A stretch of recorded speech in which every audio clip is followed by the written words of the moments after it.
오늘의 주요 뉴스입니다. 정부가 최근 수도권 확산세를 두고 매우 위험한 신호라고 평가했습니다. 특히 유행 증가 속에 이동량도 함께 늘어 굉장히 위험한 상황이라고 강조했습니다. 방역당국이 앞으로의 4주간이 일상회복 전환의 분수령이 될 것이라고 밝혔습니다. 또 백신 접종과 관련해 추석 이전에 70% 달성을 목표로 다가서는 중이라고 덧붙였습니다. 미국의 코로나19 누적 확진자가 4천만 명을 넘어섰습니다. 미국 인구 8명 가운데 1명꼴인데 델타 변이 확산으로 확진자 400만 명 이상이 최근 4주 사이에 발생했습니다. 백신 접종률 1위인 싱가포르의 코로나19 신규 확진자가 1년여 만에 최다를 기록했습니다. 싱가포르의 백신 접종 완료율은 80%를 넘었지만 델타 변이 확산으로 감염자가 급증한 것으로 분석됩니다. 치매와 파킨슨병 등 뇌질환은 아직 인류가 정복하지 못한 미지의 영역입니다. 오늘 바이오포커스에서는 신경세포 간 연결고리인 시냅스 형성을 촉진해 치매 치료제 개발에 도전하는 뉴라클 사이언스를 만나봅니다.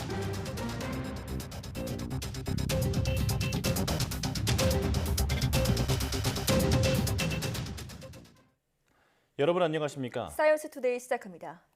수도권의 코로나19 유행 증가와 관련해 정부는 매우 위험한 신호라고 평가했습니다. 중앙재난안전대책본부는 브리핑에서 지난주 전국의 이동량이 전주에 비해 3% 증가하고 고속도로 통행량과 신용카드 사용액 등 보조 지표들도 일제히 증가 추세라며 이같이 밝혔습니다. 이어 거리두기 장기화에 따른 피로감과 일상 회복에 대한 기대감 등으로 이동량이 증가한 것 같다며 특히 수도권은 유행 증가 속에 이동량도 함께 늘고 있어 굉장히 위험한 상황이라고 강조했습니다. 또 10월 말 국민의 70%가 완전 접종한 뒤 11월부터 본격적으로 단계적 일상 회복 방안들을 검토할 수 있겠지만 방역 상황도 매우 중요한 만큼 이번 9월의 방역 관리가 중요하다고 말했습니다. 이와 관련해 방역당국은 앞으로의 4주가 방역의 중대 분수령이 될 것이라고 밝혔습니다.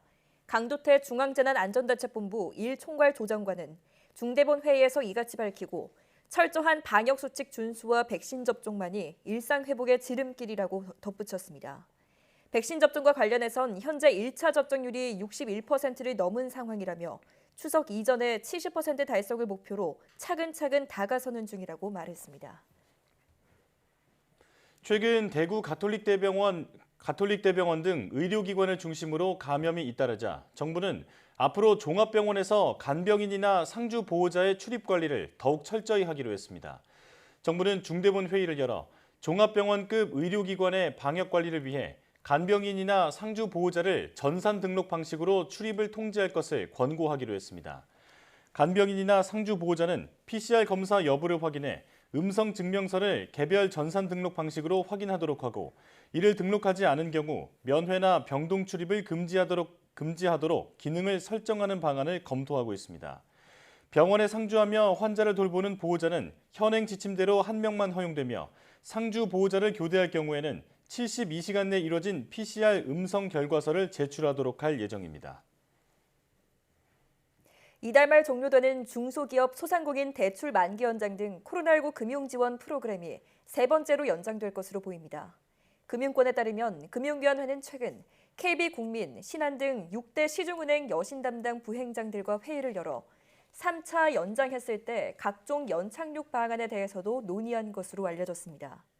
한 시중은행 관계자는 이와 관련해 6개월 만기 연장에 대해선 의견이 모아지고 있지만 6개월 이자 유예에 대해선 이견이 있다고 말했습니다. 고승범 금융위원장은 오는 10일 5대 금융지주 회장들과 간담회를 열고 금융지원 프로그램 연장에 대한 최종 결론을 내릴 예정입니다. 미국의 코로나19 누적 확진자 수가 4천만 명을 넘어서면서 전체 인구 8명 가운데 1명꼴로 확진 판정을 받은 셈이 됐습니다. 백신이 그야말로 넘쳐나는 나라지만 최근에는 확진자가 하루 15만 명 안팎일 정도여서 당분간 확진자 세계 1위라는 오명은 계속될 것으로 보입니다. 워싱턴 강태욱 특파원이 보도합니다. 미국 존스홉킨스 대학은 현지 시각 7일 기준 미국의 누적 확진자가 4천만 명을 넘었다고 집계했습니다. 3억 3천여만 명인 미국 전체 인구의 12% 수준으로 8명 중 1명꼴로 확진 판정을 받은 셈입니다.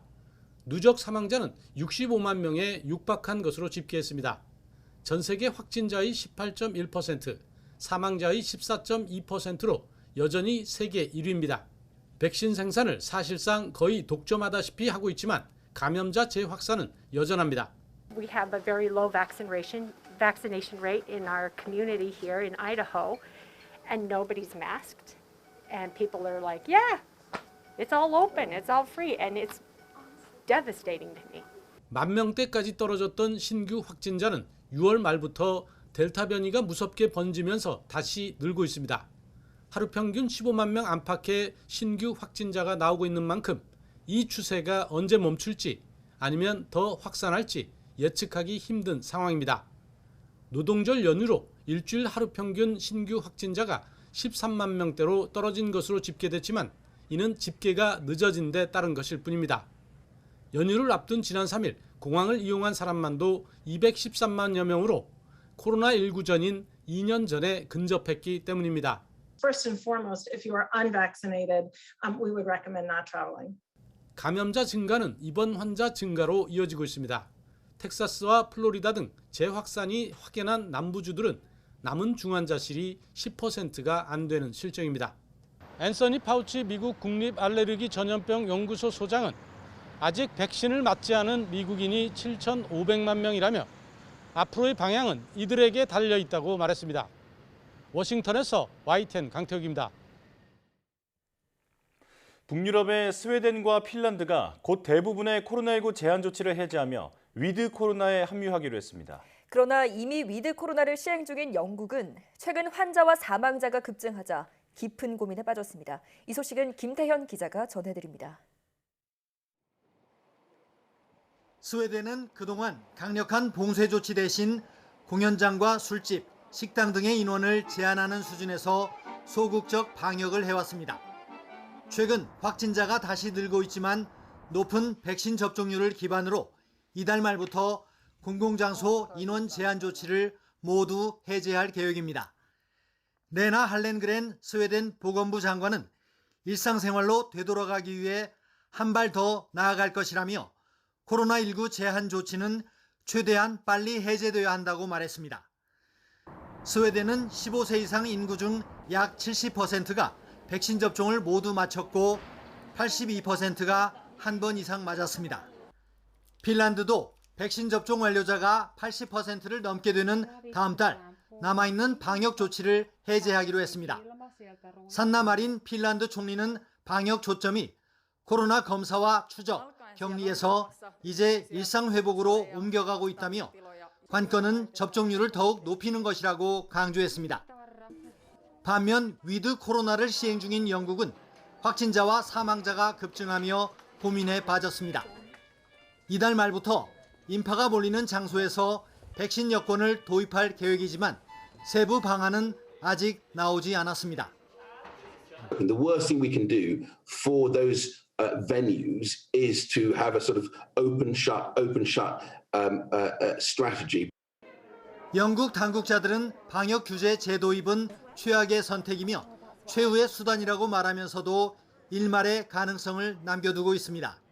YTN 김태현입니다.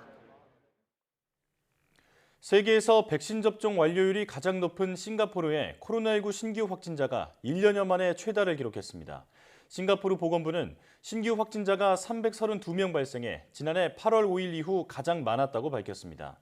이 가운데 328명이 지역 감염으로 지난주 하루 평균 지역 감염자 수보다 2배가량 증가했습니다. 싱가포르는 백신 접종 완료율이 80%를 넘어섰지만 전염성이 강한 델타 변이 바이러스 확산으로 확진자가 최근 들어 급증한 것으로 분석됩니다. 앞으로 일본에서 백신 접종 증명서가 있으면 음식점에서 할인을 받을 수 있게 되는 등 혜택과 함께 행동 규제도 완화될 전망입니다. 마이니치 신문은 일본 정부가 백신 접종 증명서를 국내에 본격적으로 활용하기 위한 기본 방침을 이르면 9일 열릴 대책본부 회의에서 확정할 방침이라고 보도했습니다. 이 방침에 따르면 백신 접종 증명서는 업소에서 고객이 입장할 때 제시를 요구할 수 있고 상품 할인 등에도 활용할 수 있습니다. 일본 정부는 올해 안에 백신 접종 증명서를 온라인으로 간편하게 발급받을 수 있게 돼 증명서를 통해 사회경제 활동의 활성화를 추진하고 있다고 이 신문은 설명했습니다.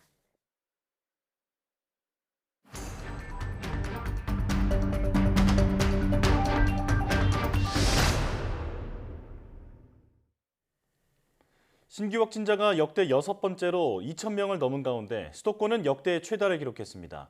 정부는 10월 말 70% 백신 접종이 완료되면 11월 초쯤엔 단계적 일상회복 방안을 검토할 수 있다고 밝혔습니다. 자세한 내용 코로나19 브리핑에서 고려대학교 약학대학 김정기 교수와 함께 알아보겠습니다. 전화로 연결돼 있습니다. 교수님 나와 계시죠? 네, 안녕하세요. 예, 2,050명의 확진자가 나오면서 역시 수요일에 확진자가 급증하는 양상이 반복됐습니다. 염려되는 건 수도권 확진자가 1,476명으로 역대 최다를 기록했다는 건데요. 이대로 가다간 연휴에 수도권과 비수도권 간 핑퐁 확산이 일어나지 않을까 우려가 큰데 악순환을 끊을 방법은 없을까요? 잘 아시는 것처럼 수도권에서 사회적 거리두기 4단계를 적용한 지 2달이 다 돼가고 있거든요. 예, 이미 당초 안처럼 굵고 짧게를 실현할 수 있는 시점, 즉 4차 유행을 조기에 종료할 수 있는 골든타임은 이미 한참 전에 지났다라고 보시는 게 맞을 것 같습니다. 예, 지금은 평일 기준으로 일일 신규 확진자 규모가 1,800명에서 2,000명 수준으로 장기화되고 있고 말씀하신 것처럼 최근에는 비수도권 유행이 다소 주춤하지만 수도권에서는 확진자가 다소 증가한 양상을 보이고 있거든요. 예. 그렇기 때문에 종합적으로 보면 지금은 방역 강도를 지금보다 더 강화하기도 그렇고 완화하기도 어려운 상황이다. 어쩌면 앞서 말씀드린 것처럼 골든타임을 놓치면서 이러지도 못하고 저러지도 못하는 진퇴양난의 상황에 놓여 있지 않나 이렇게 생각을 하고 있습니다. 예. 네. 일단 말씀하신 악순환을 끊으려면 다가오는 추석 연휴 방역 관리를 철저히 해야 한다라고 할 수가 있고요. 추석 연휴까지 철저한 방역 관리로 최대한 확진자 수를 줄이면 좋겠지만 그렇지 않게 된다면 적어도 지금의 확진자가 더 증가하지는 않도록 최대한 노력을 해야 된다라고 보고 있습니다. 예. 여기에 덧붙여 겨울에 오기 전까지 전 국민에 대한 백신 접종을 가능한 한 빨리 완료를 해서 이 백신 접종률이 높아지는 거에 의한 4차 유행 종료를 기대하는 방법이 지금으로서는 최선이 아닐까 이렇게 생각을 하고 있습니다. 예, 진퇴양난이다라는 표현을 해주셨습니다. 자, 일각에선 최근 기온이 낮아지는 계절적 요인 때문에 바이러스가 생존에 더 유리해질 수 있다라는 전망도 나옵니다. 이건 어떻게 보십니까? 이 부분은 맞습니다. 그러니까 기본적으로 코로나19 바이러스가 우리가 과학적으로 볼 때나 아니면 우리 과거 경험상으로 볼 때 겨울이 되면 즉 계절적 요인이 작용을 하게 되면 그러니까 기온이 낮아지는 부분이거든요. 활성이 급격하게 증가한 양상을 보이고 있습니다. 더군다나 이번 4차 유행을 주도하고 있는 델타 변이 바이러스는 기존 코로나19 바이러스 대비 전파력이 훨씬 높거든요. 만일 지금의 확진자 규모 수준에서 겨울이 도래하게 되면 확진자 수는 지금 1,000명 단위의 확진자 수를 보이고 있는데 그 이상을 넘어 10,000명 이상으로도 증가할 가능성이 충분히 있다라고 생각을 하고 있습니다. 예. 그렇기 때문에 겨울이 오기 전에 반드시 백신 접종을 원하는 모든 국민들에게 백신 접종을 완료까지 마무리를 해야 된다 이렇게 생각을 하고 있습니다. 네. 자, 그런가 하면 대한의사협회가 4차 대유행의 원인 중 하나로 자가검사 키트를 지목했습니다. 자가검사 키트의 낮은 민감도가 방역 체계의 허점으로 작용할 수 있다는 주장인데 교수님께서는 어떻게 보십니까? 일단 말씀하신 의협에서 주장하고 있는 것처럼 지금의 어떤 자가검사 키트의 오남용이 4차 유행의 원인 중 하나다라고 단언해서 말하기는 좀 어렵지 않나 이렇게 생각을 하고 있습니다. 네. 아직은 이에 대한 확실한 어떤 과학적 의학적 근거는 없다라고는 보고 있는데 일단 이 문제는 예전에 자가검사 키트 도입이 되던 시점에 제가 여러 차례 말씀을 드린 적이 있거든요. 예. 자가검사 키트는 장점과 단점을 모두 가지고 있다. 예. 대표적인 장점은 신속성이 있기 때문에 현장에서 감염 여부를 확인할 수가 있다라고 하는 부분이고요. 네. 반면에 대표적인 단점은 PCR 검사 방법 대비 민감도와 정확성이 떨어지기 때문에 위험성이 나올 수 있다라고 하는 부분입니다.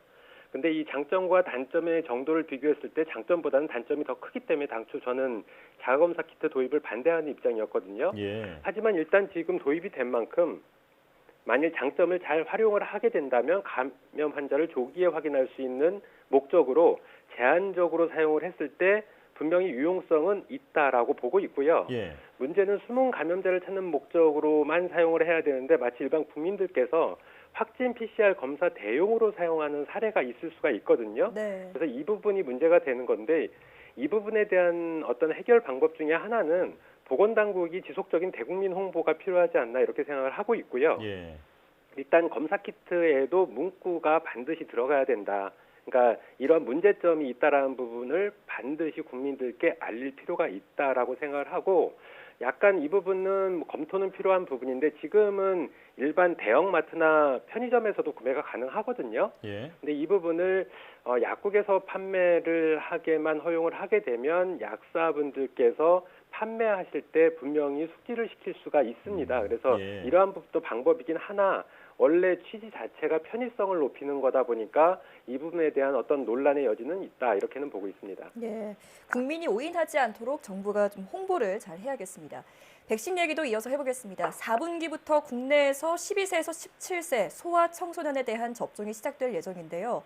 전문가들 사이에선 접종에 따른 득과 실을 좀 더 세밀하게 살펴봐야 한다는 이야기도 나오고 있습니다.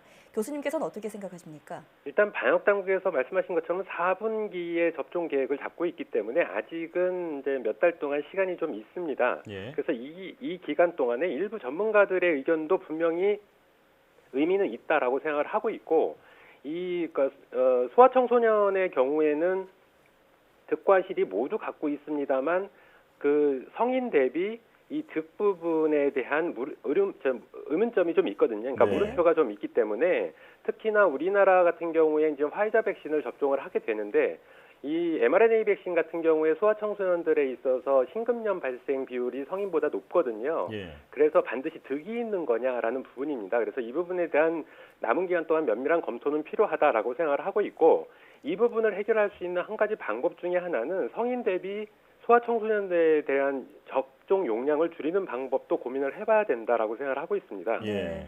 이 접종 용량에 따라서 부작용의 사례나 빈도가 달라질 수가 있거든요. 그래서 이 부분에 대한 고민도 필요하고, 그리고 여기에 덧붙여서 안전성이 보다 높을 것으로 예상되는 노바백스 백신에 대한 허가도 빨리 검토를 해야 되지 않나, 이런 생각을 가지고 있습니다. 네. 예.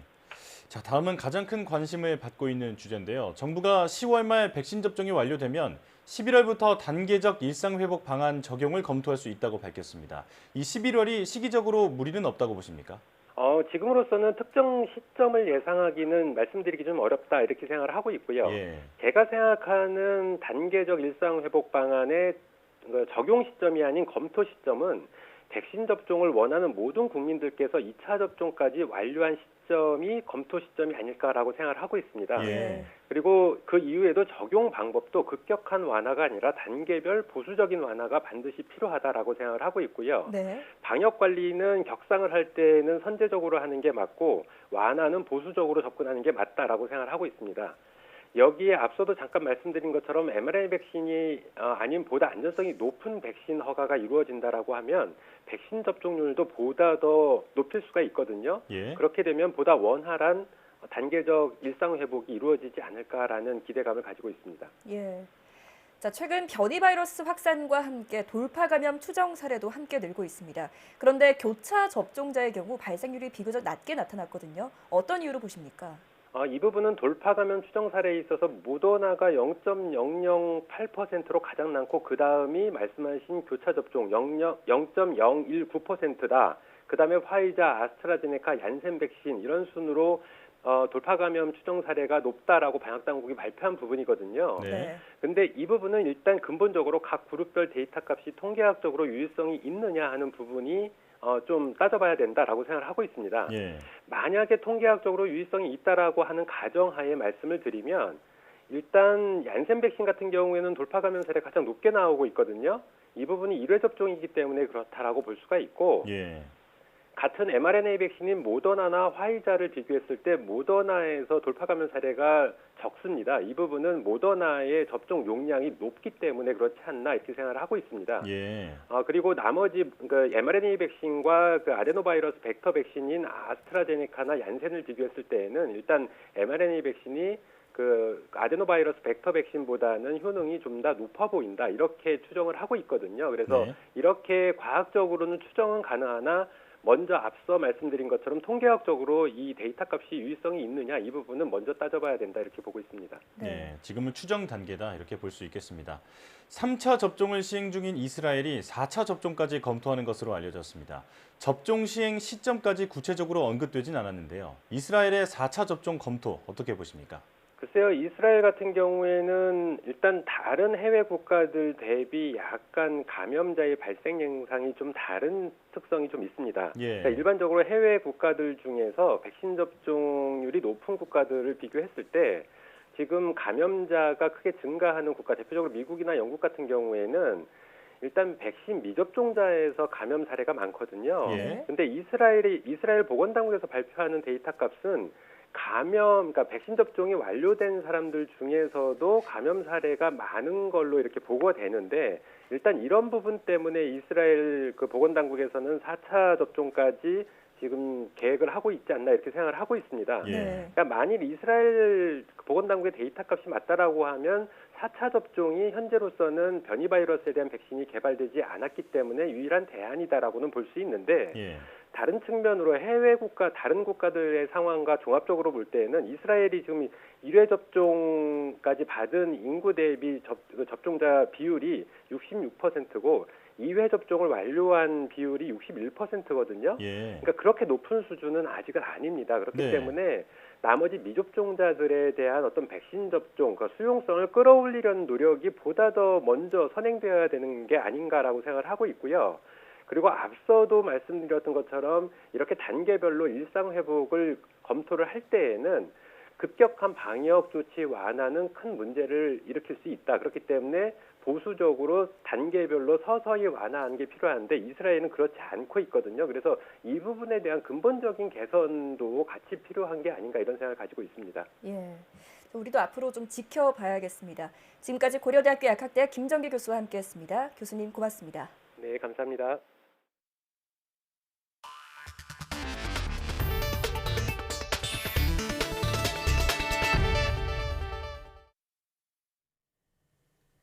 한상혁 방송통신위원장이 카카오티 앱을 통한 카카오 모빌리티의 갑질 논란에 대해 심각하게 살펴보고 있다고 말했습니다. 국회 예산결산위원회 종합정책질의에 참석한 한 위원장은 카카오 모빌리티 등 플랫폼 사업자의 갑질에 대해 규제 방식을 고민하고 있다고 말했습니다. 한 위원장은 무료를 전제로 가입했는데 중간에 유료로 전환하면서 갖가지 수수료로 과금하는 건 애초 약속 기대와 다르기 때문에 대책 마련이 필요하다고 생각한다고 말했습니다. 이어 플랫폼 사업자에 대한 사전 규제와 금지 행위를 통한 사후 규제 모두 필요하다며 어떤 것들이 적절한 규제 형태인지 관계 부처끼리 협의하겠다고 덧붙였습니다. 자주 접하게 되는 교통사고 소식 가운데 하나가 졸음운전 사고입니다. 특히 화물차는 크고 무겁기 때문에 그 피해도 커지기 마련이죠. 이런 사고를 줄이기 위해 정부와 민간 기업 또 학계가 머리를 모았습니다. 화물차 여러 대가 함께 자율주행을 하는 이른바 군집주행 기술을 개발한 겁니다. 조태현 기자가 보도합니다. 서해안 고속도로 상행선을 달리는 대형 화물차. 앞선 차량은 아랑곳하지 않고 속도를 내더니 그대로 승용차를 들이받습니다. 피해 차량은 형체를 알아볼 수 없을 정도로 부서졌고 9명이 다쳐 병원으로 옮겨졌습니다. 화물차 운전자의 부주의로 일어난 사고였습니다. 부주의 운전, 그 가운데에서도 졸음 운전은 화물차 운전자는 물론 도로 안전을 위협하는 가장 큰 적이라고 할 만합니다. 조그만 차도 아니고 큰 차로 이렇게 졸음운전하다가 사고 나는 거를 많이 봤기 때문에 무섭다라는 걸 저도 느끼지만 저희 집사람도 많이 느끼더라고요. 그래서 좀 많이 걱정을 하고 있습니다. 잊을만 하면 반복되는 이런 사고를 예방하기 위해 정부가 나섰습니다. 학계, 민간 기업과 함께 화물차 자율협력 군집 주행 기술을 개발한 겁니다. 화물차 여러 대가 앞서가는 차량을 자동으로 뒤따르게 해 마치 화물차 한 대처럼 움직이는 기술입니다. 차들이 이 대열에 들어오거나 나가는 것도 자유자재. 운전대에서 잠시 손을 내리고 쉴 수 있는 만큼 교통안전에 큰 도움이 될 전망입니다. 군집주행 기술 개발이 완료되어 보편적으로 활용하게 된다면 화물차 운전자들에게 지금보다 더 편안하고 더 안전한 일자리를 제공할 수 있을 것으로 생각되며 또한 교통사고를 많이 줄임과 동시에 교통 흐름도 개선될 것으로 기대됩니다. 정부는 지금까지 축적한 기술 개발 성과를 내일 공개할 예정입니다. 이번 시연은 영동고속도로와 중부 내륙고속도로 80km 구간에서 진행되며 화물차 넉 대가 시속 90km, 차량 간격 12.5m로 달리게 됩니다. YTN 조태현입니다. 8월 중 은행 가계대출이 6조 2천억 원 증가해 1,046조 3천억 원에 달해 사상 최대를 기록했습니다. 하지만 7월에 9조 7천억 원 증가에 비해 증가폭은 둔화했습니다. 8월 중 주택담보대출은 주택 매매와 전세 관련 자금 수요가 계속되고 집단 대출도 이어지면서 5조 9천억 원이 증가해 764조 2천억 원을 기록했고 증가폭은 7월에 6조 원 증가와 비슷한 수치를 기록했습니다. 신용대출이 포함된 기타 대출은 3천억 원 증가해 281조 1천억 원을 기록했고 증가액은 7월에 3조 6천억 원에 비해 10분의 1로 축소됐습니다. 이는 7월 말 시행된 공모주 청약 관련 대출이 대거 상환됐기 때문인데 HK 이노엔 공모주 청약 증거금이 7월 29일과 30일 이틀간 29조 원이 증권회사로 몰린 후 8월 3일 이 자금이 반환돼서 다시 은행으로 돌아온 것입니다. 해외 직접 구매 물품의 배송을 대행하는 업체들의 약관이 표준 약관보다 불리한 경우가 많은 것으로 조사됐습니다. 최근 3년간 소비자원에 접수된 배송 대행 서비스 관련 상담은 모두 1,939건이었는데 지연, 분실, 파손 등 배송 관련 불만이 46%로 가장 많았고 위약금, 수수료 부당 청구 불만이 17%를 차지했습니다. 소비자원이 불만이 많이 접수된 뉴욕걸즈, 몰테일, 아이포터, 오마이집, 지니집 등 5곳의 거래 조건을 살펴봤더니 사업자의 이용 약관이 표준 약관보다 소비자에게 불리한 경우가 많았습니다. 이들 업체의 약관에는 제공 서비스 범위에 배송 대행지로 운송되는 물품의 수령을 포함하지 않았고 국내 배송 후 국제 반송 업무 역시 약관에 없었습니다. 소비자원은 배송 대행 사업자의 표준 약관에 부합하도록 약관을 개선할 것을 권고했습니다.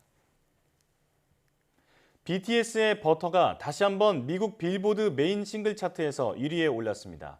미국 래퍼 메건 디 스텔리언이 랩을 가미한 리믹스 버전의 영향으로 다시 정상을 차지한 건데요. 이로써 통산 10주 1위에 오른 곡으로 기록됐습니다. 김혜은 기자가 전해드립니다.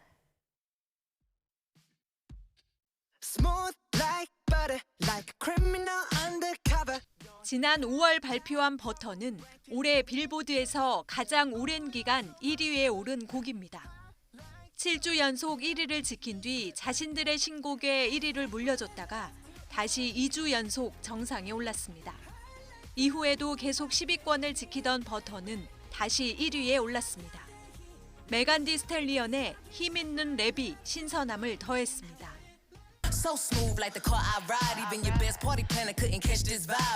메간 디 스텔리언은 올해 그래미 3관왕에 오른 가장 주목받는 여성 래퍼 중 한 명입니다.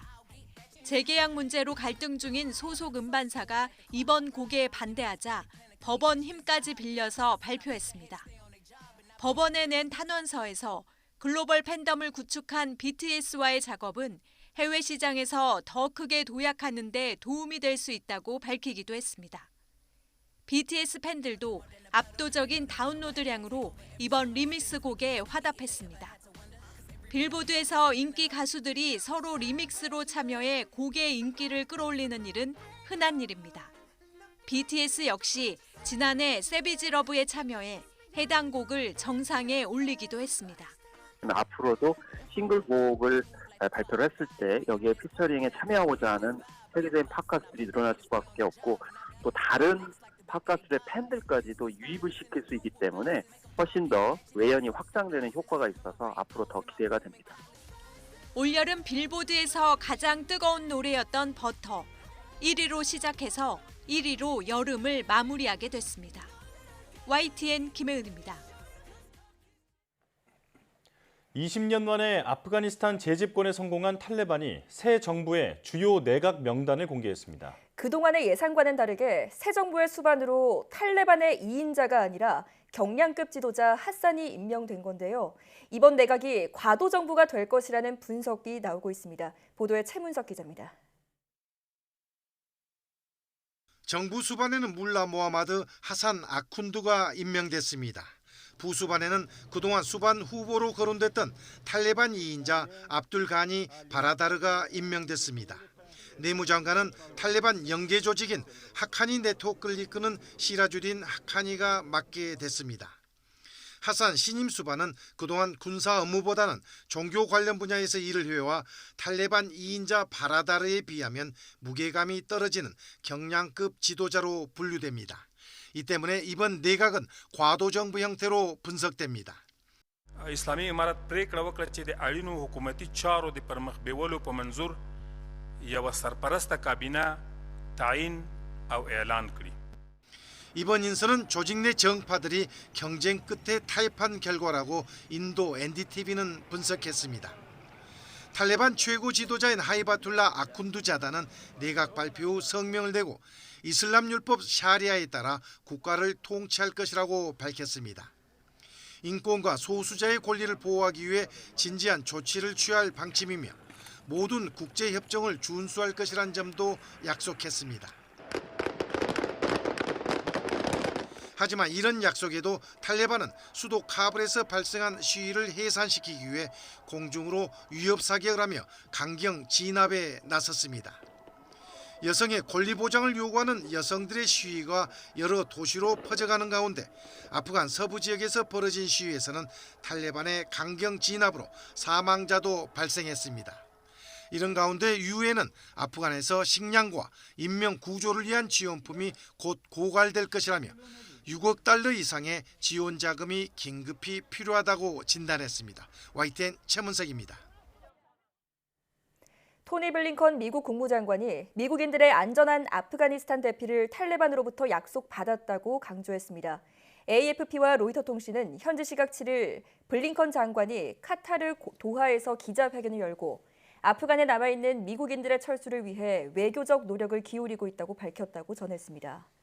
누구든 여행 문서를 갖추면 자유롭게 아프간을 떠날 수 있게 허용할 것이라는 탈레반 관리들의 약속을 받았다고 블링컨 장관은 설명했습니다.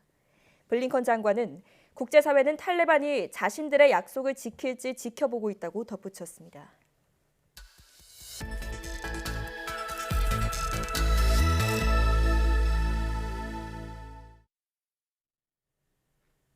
다양한 바이오 이슈를 과학 기자의 시각으로 집중 분석하는 바이오 위클리 코너입니다. 네, 오늘도 이성규 기자와 함께하겠습니다.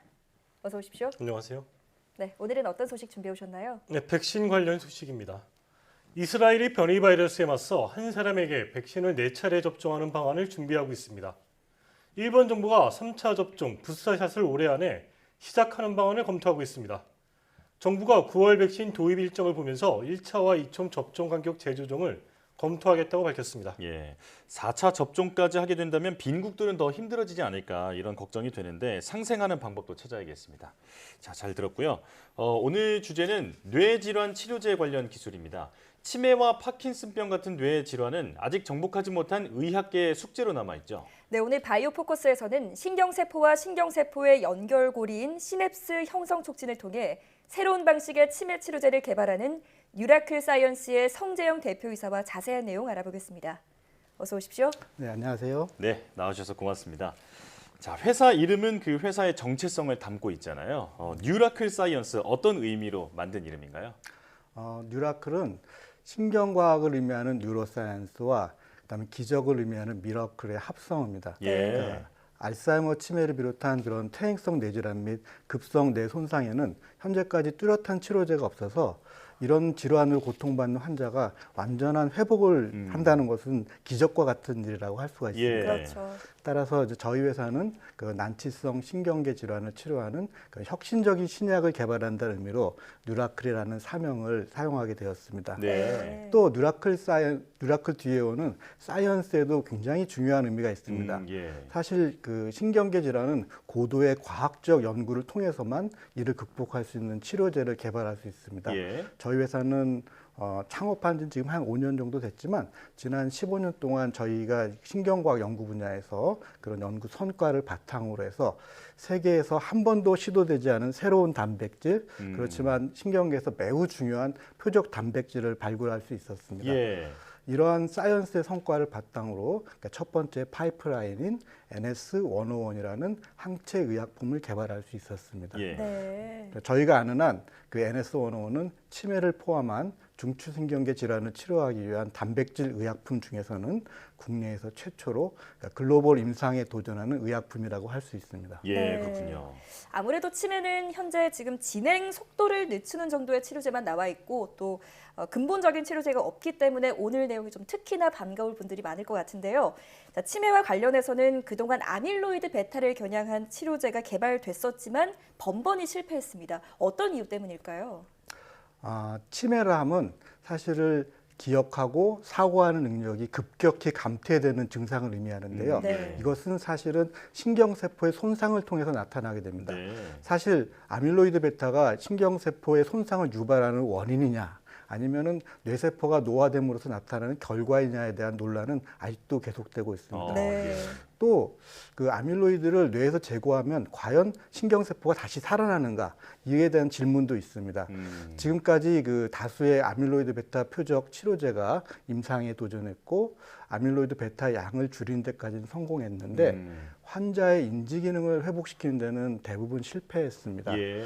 이는 아마도 인지 기능 향상 자체는 신경세포의 어떤 복원, 기능 향상을 통해서 일어나는데 이런 신경세포의 복원이 잘 일어나지 않았기 때문이라고 생각하고 있습니다. 네. 인간의 뇌에는 약 1000억 개의 그런 신경세포가 있고요. 이 신경세포들이 서로 잘 연접되어 있어야지만 그 기억과 사고 기능을 수행하게 되는데 한 신경세포당 평균 한 1000개 정도의 신경연접, 시냅스가 있다고 알려져 있습니다. 예. 그래서 치매라 함은 사실 이런 그 신경연접의 숫자가 많이 줄어 있어서 신경세포의 기능이 감소하는 증상을 말하기도 합니다. 네. 따라서 그 신경연접의 숫자를 다시 늘려주는 그런 약물이 개발돼야 온전히 치매를 치료할 수 있을 것으로 생각됩니다. 그렇군요. 기존 치매 치료제 어떤 문제점까지 설명해 주셨는데요. 이 뉴라클 사이언스의 어떤 치매 치료제 어떤 차별성이 있는 건가요? 기존 그 치료제는 이 신경세포 바깥에 존재하는 아밀로이드 플락과 같은 노폐물을 제거해주거나 혹은 그런 타우 단백질이 과인산화됨으로써 생기는 그런 신경섬유가 얽히는 현상들이 있는데 이것을 제거해주는 방법들입니다. 근데 이러한 치료법이 과연 신경세포의 기능을 회복시키는지에 대해서는 아직 그 확실하지 않습니다. 또 이미 승인받은 약물 중에는 일시적으로 신경 기능을 향진시켜주는 그런 약물 혹은 그런 신경 독성을 일부 제거해주는 그런 약물이 있지만 치매 치료에는 효과적이지 않은 것으로 판명이 났습니다. 예. 뉴라클 사이언스가 개발한 치매 신약은 이 손상된 신경세포에 신경 연접을 늘려주는 치료제라고 할 수 있고요. 당연히 이러한 치매 치료 접근법은 세계에서 최초라고 할 수 있습니다. 예. 신경세포 안에는 신경세포의 성장 혹은 신경세포의 연접을 촉진하는 그런 단백질도 있고요. 또 이를 억제하는 단백질도 동시에 존재합니다.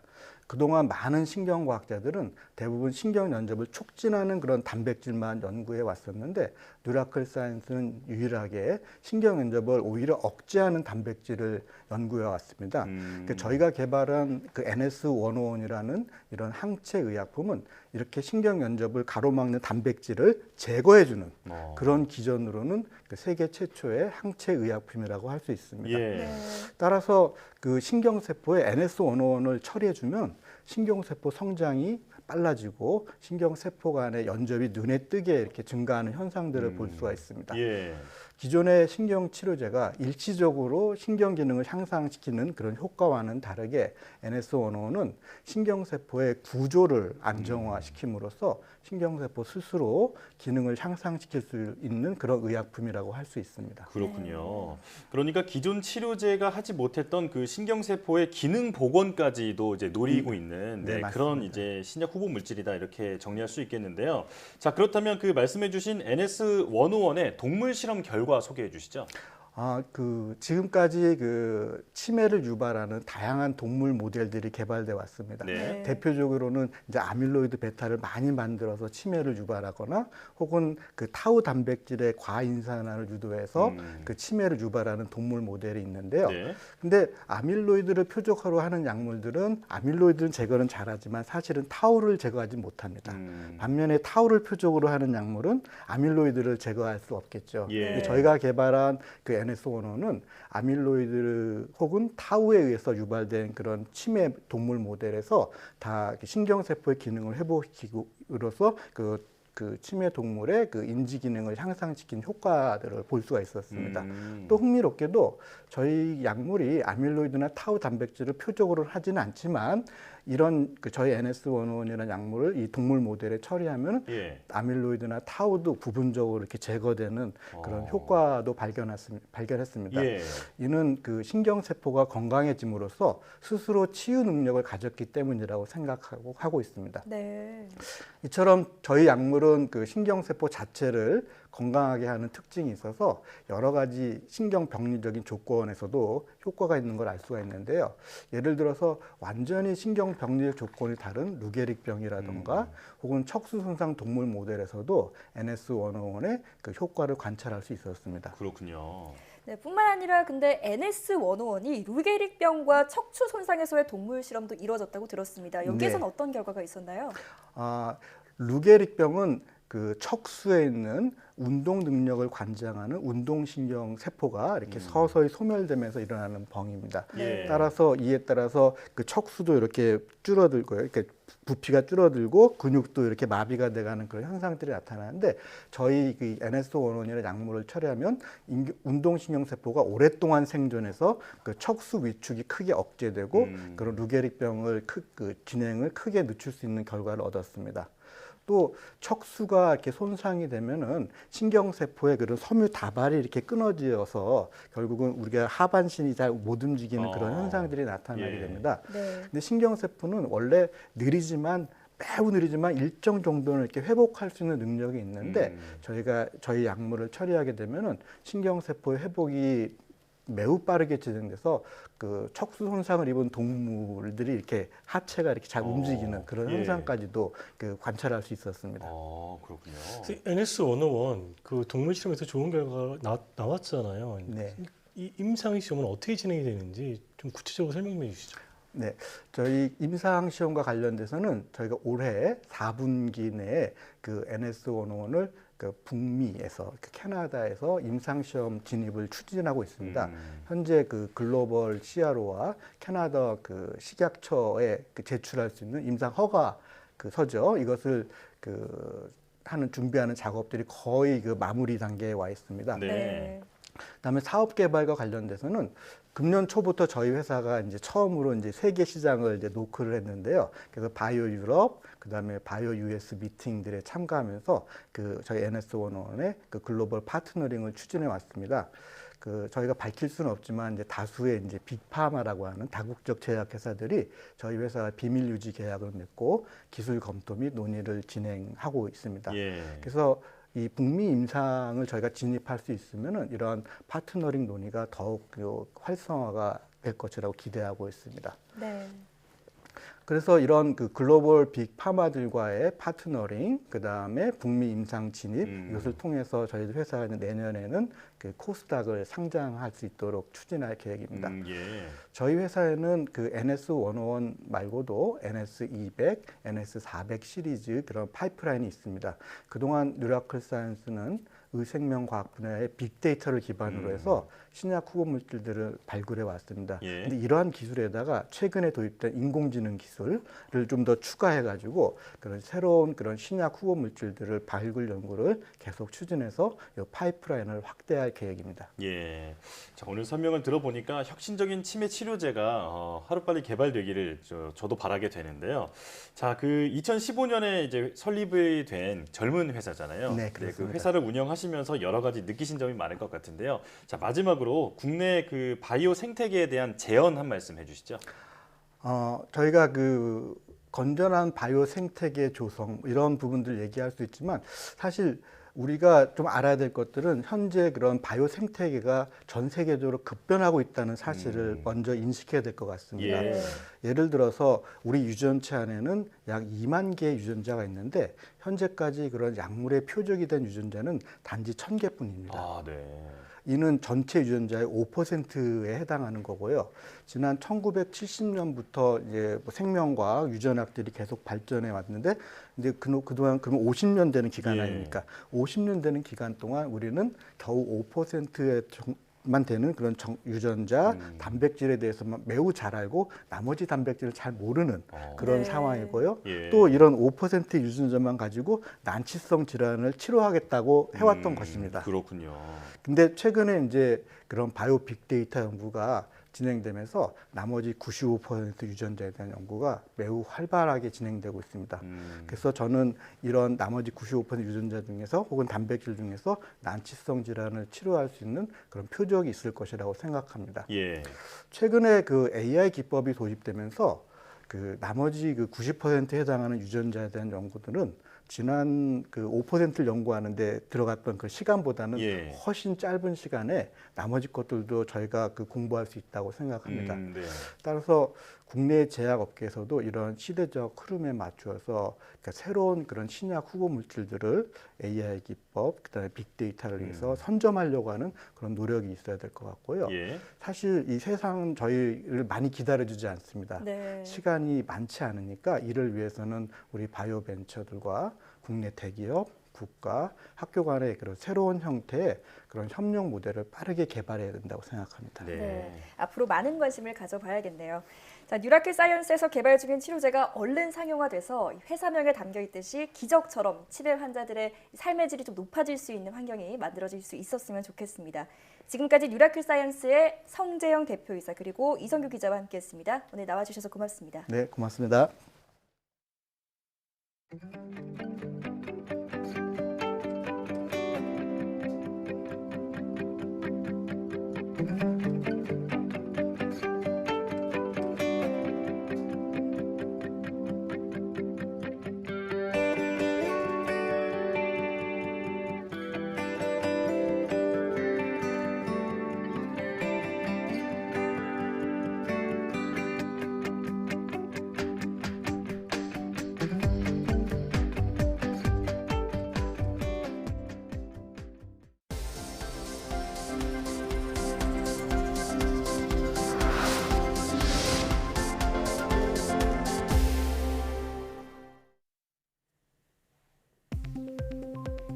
정부가 탄소 중립에 대한 지원을 확대해 나갈 것이라고 밝혔습니다. 과학기술 정보통신부 용홍택 1차관은 탄소 자원화 산학연 전문가 간담회를 열고 정부가 2050 탄소 중립을 적극적으로 이행할 계획이라며 이같이 밝혔습니다. 또 탄소 중립 기술 혁신 추진 전략에서 제시한 핵심 기술을 중심으로 현장 수요를 적극적으로 반영하고 기업의 부담을 완화하겠다고 덧붙였습니다. 앞서 과기정통부는 탄소 자원화 플랫폼, 화학물 제조 기술 등 탄소 중립으로 전환하는 데 필요한 원천 기술을 확보하기 위해 신규 사업 4개를 추진하고 있습니다. 김장성 한국생명공학연구원장이 대덕 연구개발특구 기관장 협의회 제18대 신임 회장에 선임됐습니다. 연기협은 지난 7일 대전 컨벤션센터에서 임시총회를 열고 김장성 신임 회장을 선임했다고 밝혔습니다. 김 신임 회장은 서울대를 졸업하고 카이스트에서 석 박사를 취득했으며 지난 2018년부터 생명연 원장으로 재직하고 있습니다. 김 신임 회장의 임기는 이달부터 2년간입니다. 뇌 신호를 측정하는 동시에 약물까지 전달할 수 있는 뇌 전극이 개발됐습니다. 디지스트 김소희 교수 연구팀은 뇌 신호 측정 전극을 유연한 소재로 제작한 뒤 약물을 전달하는 미세 채널을 탑재해 다기능 뇌 인터페이스로 개발했다고 밝혔습니다. 또 생쥐 뇌에 이식한 결과 전극 이식 부위에 성공적으로 약물이 전달됐다고 덧붙였습니다.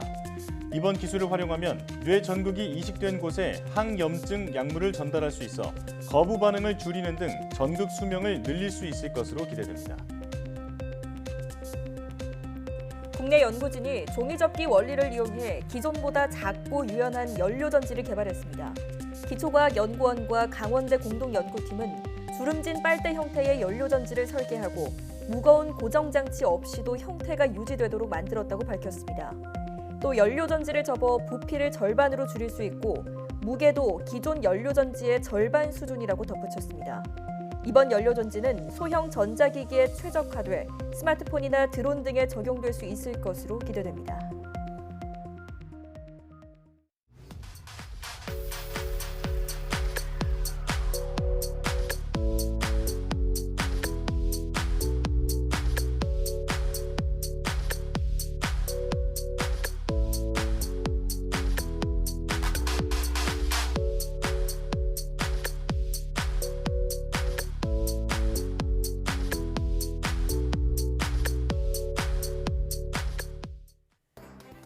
단계적 일상 회복에 대한 기대가 커지는 가운데 수도권에서 역대 최다 확진자가 나와 비상이 걸렸습니다.